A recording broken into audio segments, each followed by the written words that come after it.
And we begin with Republicans launching another inquiry into Hunter Biden. In a letter to Attorney General Merrick Garland, Congressman Jim Jordan, James Comer, and Jason Smith demanding information from the DOJ regarding Hunter Biden's plea deal. This comes a day after Devon Archer, Hunter's longtime friend and former business partner, testified Monday before Congress.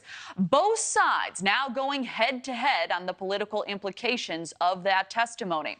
NewsNation Chief Washington Correspondent Blake Burman joins us live from Washington. So, Blake, the big question here, could Hunter Biden have a major impact on Democrats in next year's elections, do you think?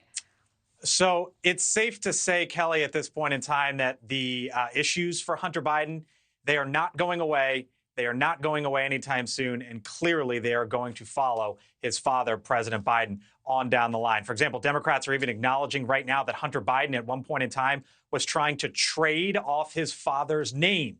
In closed-door testimony before the House Oversight Committee yesterday, Hunter Biden's former business partner, you mentioned him, Devon Archer, he said that Hunter Biden used to put his father on speakerphone for calls, sometimes with potential business partners, while Joe Biden was the vice president of the United States. Now, those in the room during the testimony also say Archer said Hunter Biden tried to sell the illusion of access to his father.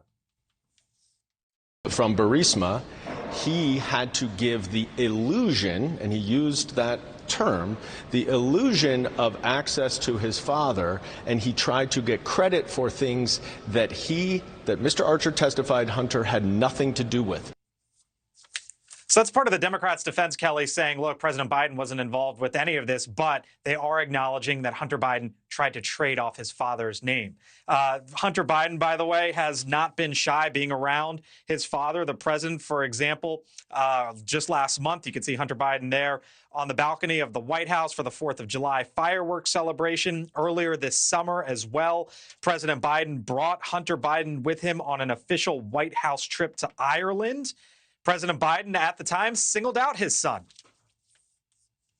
My youngest son, Hunter Biden, stand up, guys. I'm proud of you. But a June Reuters poll shows Americans do not feel comfortable with the treatment of Hunter Biden. 50% say they believe Hunter Biden is receiving favorable treatment from federal prosecutors because he is the son of the sitting president of the United States. 50%, Kelly. Meantime, you mentioned the other issue, one of the other issues back here in Washington.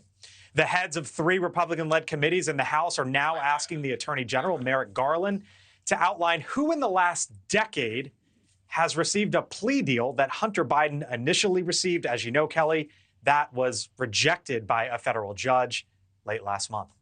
All right, a lot to unpack here. Blake Burman, live in Washington. Blake, thank you so much. Thank you for watching. Go to newsnationnow.com to find News Nation on your television provider. And don't forget to click the red subscribe button below to get more of News Nation's fact-driven, unbiased coverage.